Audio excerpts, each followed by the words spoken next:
And there's our floater. Come down here a little bit.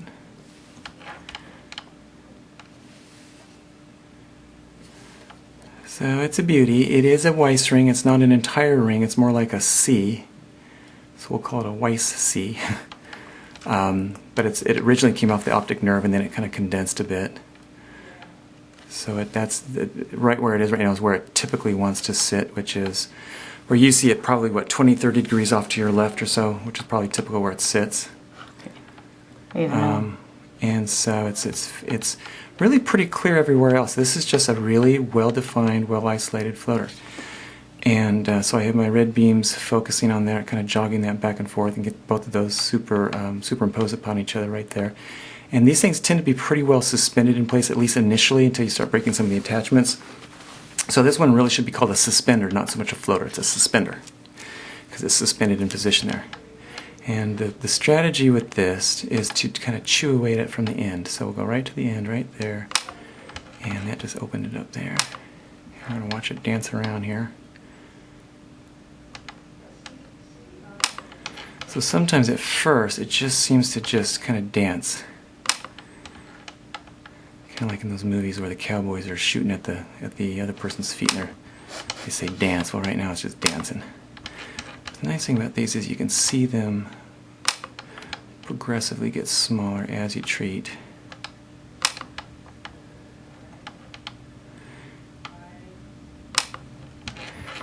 And the nice thing about working at the end of these things, kind of chewing away at it like a rat, is you tend to be able to keep track of the pieces so they don't get away from you too much, whereas if you just kept dividing and dividing and dividing it, you just have little pieces all over the place. So this is a nice as far as being able to monitor the progress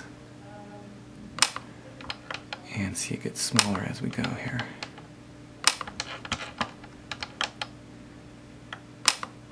And one of the things that happens with these is the laser energy starts kind of pushing a little bit further back, and I can see the energy is becoming a little weaker. So sometimes what we'll do is, not quite yet, but we'll have you move your eye a bit, and that tends to kind of push it, kind of to jog it forward again into a little bit more treatable spot. But right now it's actually pretty good. And there's sort of the head of it right there.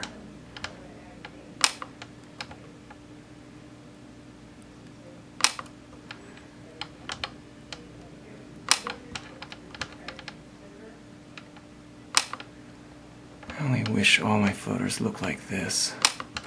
Make my life a lot easier. Okay, let's move this forward again. Let me have you look down. And back straight ahead again. And there it is. Yeah, that did move it forward. Makes a difference.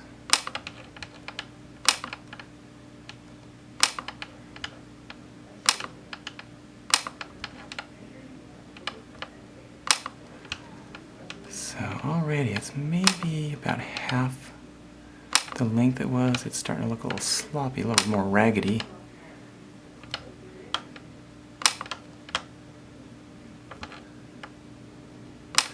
So I mostly get points for overall result, not neatness.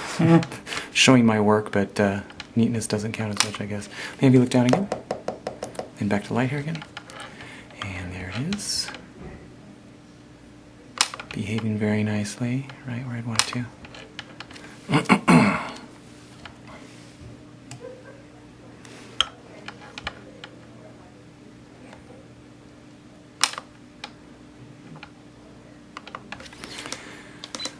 One of the problems with video recording is with the camera setup, I have the microphone is sitting right next to the laser, so these little clicky, snappy things that we're hearing sound like you're blasting a photon cannon or something at it.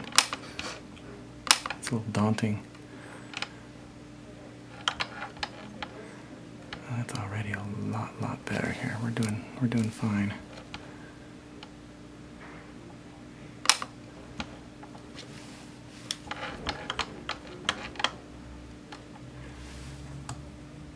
Okay, look down again. Straight ahead here. These tend to photograph pretty well too, videotape pretty well. And I mean, you can take care of these things in 10 minutes. You get the bulk of it gone, and So I've had some people who've watched the videos and have not outright accused me, but said, well, how do we know you're not, messing with the video, or that you're not, I don't know, splicing, it's like, God, no good deed goes unpunished sometimes. So this, sometimes I'll just show the whole thing from front to beginning. No editing, no cuts, no chroma key, green screen, CGI effects. I mean, it's all just, real raw footage, and you show that. And if someone's willing to sit for 10 minutes and watch the whole thing, I don't see how they couldn't watch that and then say, well, it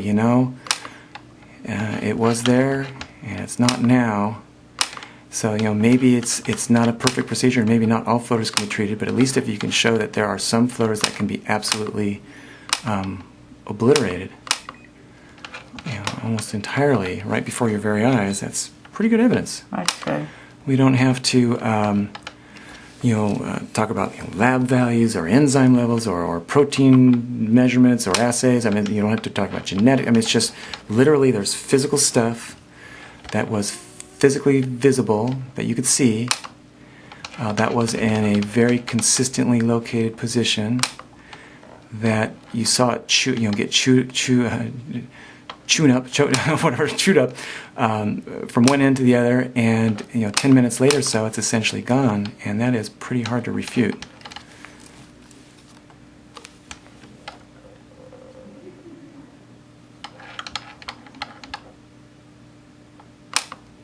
So I'd say at this point we're like 95+% gone. Now I'm just, so I'm not firing as quickly. I'm trying to find pieces now. I'm really having trouble finding stuff. There's a little piece there. So these are little fragments that have kind of scattered off as they kind of broke off, and the energy sort of scattered them off there. It happened so quickly you don't see them. So you just methodically just scan and scan and scan and find what you can, and scan and scan, and eventually you just kind of run out of stuff. Maybe look to your far right this time and straight ahead. So we'll kind of go back to where it was before, bring it down here a little bit. So it was right in this area originally, and other than just some little ghost residual here.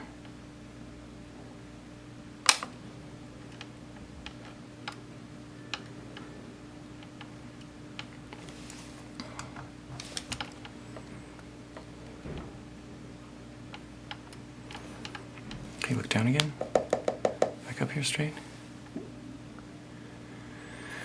By the way, how are you doing? Fine. Absolutely fine. Because I haven't heard you screaming in pain or anything like that. I'm no pain. I'm going to presume that this has been a painless process for you. Absolutely. Okay. I just wanted to get that recorded. I knew you I'm were not here feeling drugged. Yeah, it's not bad. I think all anybody would have to do is just talk to the patient. Yeah, that's true.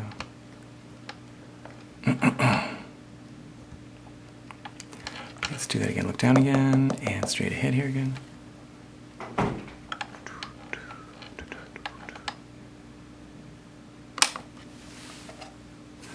So compared to our original here, that's pretty small. I'm not sure if that'll show up very well in the video, but now we're just, bring up the light a little bit. Sorry, no, that's bright.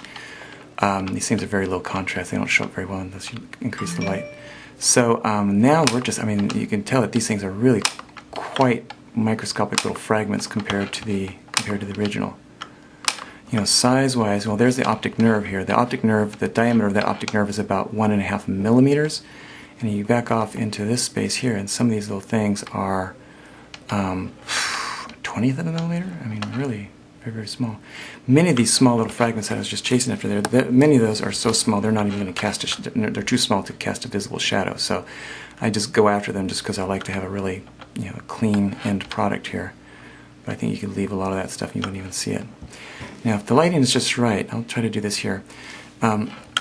This stuff here is, I'm kind of focused on, is a vitreous cortex. It's the outer sheet of the vitreous that has kind of pulled off and folded over on itself, and there's just these little semi-transparent little sheets Generally, I'll leave those alone if I can, because to try to break those, and they don't absorb the energy very well. They tend not to really cast shadows very much, and this is very more towards the front of the eye. So it's visible, and if somebody is watching this video saying, oh, well, what about all that stuff? I choose to leave that stuff alone unless, you know, we've decided that it's really bothersome. The key with you is to get the big stuff out of the way and then sort of stand back and say, okay, are you still having any symptoms? Are you still, you know, if you're seeing little specks and dots, then that would be something like this that we just get. If you're seeing more sort of mirage-like sheets, mobile sheets and stuff like that, well, then that might be some of that cortex I was just showing you, and then we decide whether we think it would be worthwhile trying to get that stuff. It typically doesn't respond as well to the laser. So I don't like to open up that Pandora's box, so we don't have to. Look way down there, I saw a little speck there. There we go. That was hiding out. Almost looks more like a little calcification there. A little floater. That's kind of far peripheral. It's a little hard to get at there. Bring you up just a little bit there. Okay, right there we go.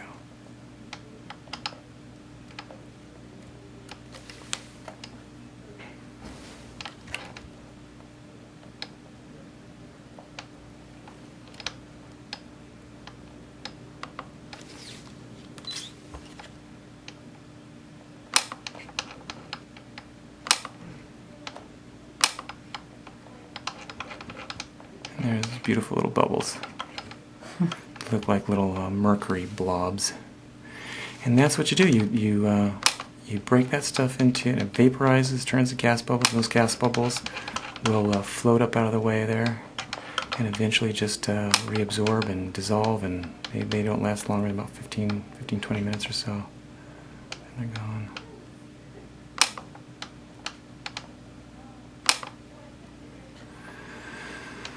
Huh.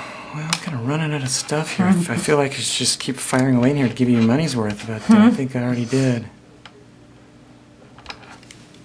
And that floater, like we had discussed earlier, that main big floater there, that is a one-time thing. It is not coming back. It can't come back. Now, if there's some little scattered little remnants way out in the periphery that I can't see, I mean, that's possible that, you know, some of those might come back in. But again, we're talking about the tiny little fragments that we can just go back and get a second time if we need to. That is, I